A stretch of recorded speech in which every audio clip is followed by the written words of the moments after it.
So like Professor May said, my name is Garrett Merriam. I hail from the University of Southern Indiana. I want to thank everyone here at the Sac State Philosophy Department for having me out, and in particular Jeremy Garrett and Randy Mays for making sure I could get out here okay.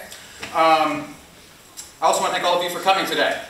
So, okay, actually, I probably should say it here, so I'm not going back and forth. The title of my talk today is Reason in Motion and the Afterlife, with the secondary title, Why You Don't Believe in Heaven. So, with that in mind, I'll sort of try to put out the goal of my talk, which is twofold. First off, I'm going to try to argue that reason and emotion are actually integrated faculties. They're not opposing ones the way it's very frequently assumed by a lot of people, especially a lot of traditional philosophers.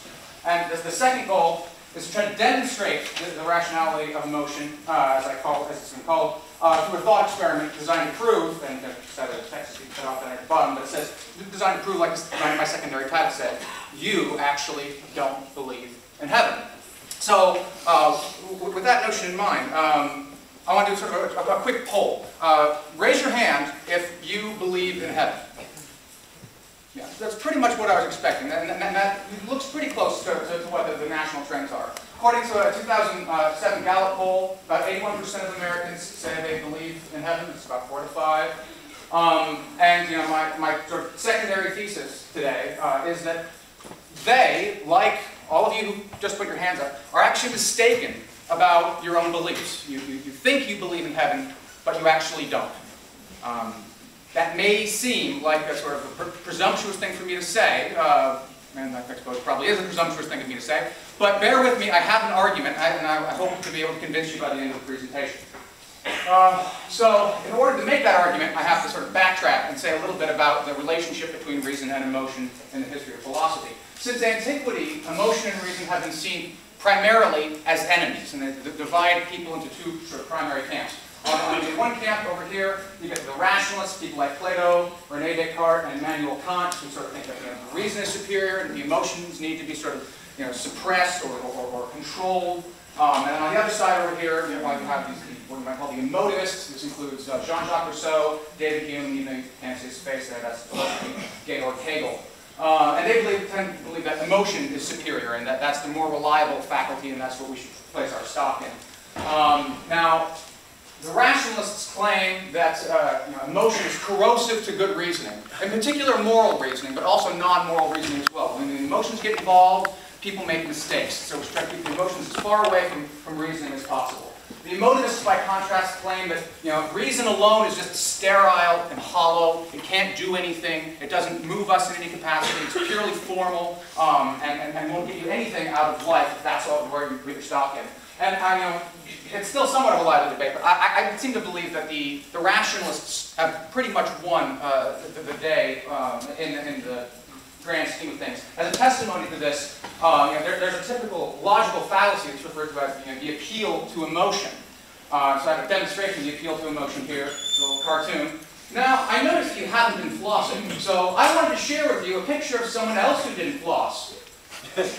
Adolf Hitler.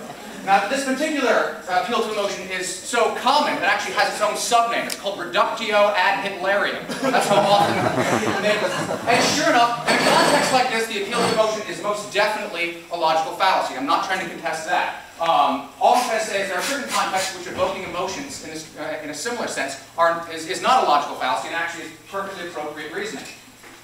Now, I imagine a fair number of you guys, this is not entirely a novel thesis, especially if you were here yesterday, you probably saw this anticipated. But also you might be thinking to yourself that the suggestion I'm putting forward, that the standard view is mistaken, has at least some redolence in the history of philosophy. So the philosophy professors here are probably all thinking of this famous quote from Blaise Pascal, who said, "The heart has reasons that reason knows not of." And very moving, emotional thing. I suspect the undergrads, though, are probably thinking of another very wise philosopher, Stephen P. Colbert, who said, "We are divided between those who think with their head and those who know with their heart."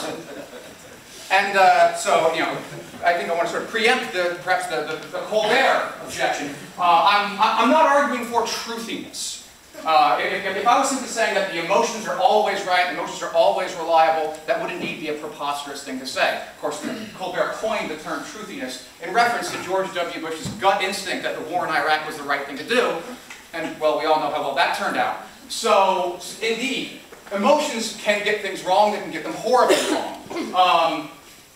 I want to say that emotions are like pretty much any other cognitive faculty. They're really good at some tasks in some circumstances. They're not so good at other tasks in other circumstances. But there's nothing special about the emotions in this regard. Even reason, quote-unquote pure reason, has limitations too. So, for example, Adolf Eichmann rather famously used, or perhaps I should say misused, Immanuel Kant's categorical imperative, which is supposed to be based on pure reason, reason alone, and always get you the right answer. He used the categorical imperative to justify his participation in the Holocaust. Now, if that's not reason getting it wrong, I don't know what is. So, one piece of evidence for the poverty of the standard view is developing with findings in modern neuroscience. The more and more we learn about the brain, the more and more we learn that the emotional subsystems that regulate our emotions and make our emotions work are actually integral for making sure that the quote-unquote rational brain functions the way that we want it to. Some of you might be familiar with the case of Phineas Gage, who was a very, very famous case in the 19th century. It's a guy who had an iron rod blow through his skull, right up through there and at the top of the skull, and it destroyed, what's the part of the prefrontal cortex. It's complicated, but in short, what that part of the brain does is it coordinates the emotions and reason. So Phineas Gage, after he had this accident happen, he could still reason perfectly well. You could put complicated mathematics problems in front of him and he could do them just fine. He could also feel emotions. The problem is he couldn't integrate his emotions with his reason, and it made his whole life fall apart. And the person who's worked on this sort of thing the most is Antonio Damasio. He came up last time in the context of Professor Orliak. Is it? I'm always not getting his last name. He mentioned Antonio Damasio's work, and in particular his patient Elliot, who basically is a modern Phineas Gage. He's managed to find people all over the world who have damage to their prefrontal cortex, and he's been studied in very, very detailed fashion. And what you find is that things that we typically think of as being purely rational processes are actually, in part, emotional processes as well. So one of Damasio's colleagues, Antoine Bechara, has this Gammon Experiment which illustrates this really well. So he puts out 4 decks of cards for subjects to choose from. They take cards more or less at random. They have no idea about what's in the decks. 2 of the decks, say A and B right there, A and B are very high payout, but they're an even higher cost. In the long run, picking from decks A and B costs you money. You get the excitement of the big payouts, but you also get the really, really damaging lows of big losses. So if you stick with A and B, you end up losing money. Decks C and D, by contrast, they're low payouts. You don't get the big excitement, but the losses are also very, very low. So you will make money in the long run as long as you stick to decks C and D. Now, normal patients, that is, people like you and me, presumably, they quickly realize that C and D are the best bet. And they realize they need to stay away from A and B. And the strange thing is they start doing this before they are consciously aware of the fact that they are doing it. They sort of seem to have this intuitive sense that, A and B, got to stay away from those are too risky.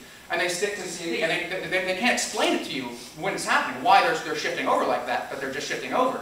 You get a distribution that looks something like this. Out of 100 trials, they try decks A and B somewhere around 15 times, but they end up with decks C and D around 35 times. But patients with prefrontal lobe damage, though, are the exact opposite. This is what you get. They pick the A and B almost all the time. They completely neglect C and D, and they go broke. Now, this is very strange, because this would seem like a perfectly purely rational activity. What's the way to maximize my payout here?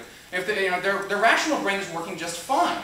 But the problem is they can't get that intuitive sense of, uh-oh, these are scary, these are dangerous, I need to stay away. So they end up losing all their money because they bet so heavily on A and B. It's pretty much like clockwork. This is really one of the ways you can almost diagnose prefrontal lobe damage by having them play this experiment and see how it works out. Okay, so think about that.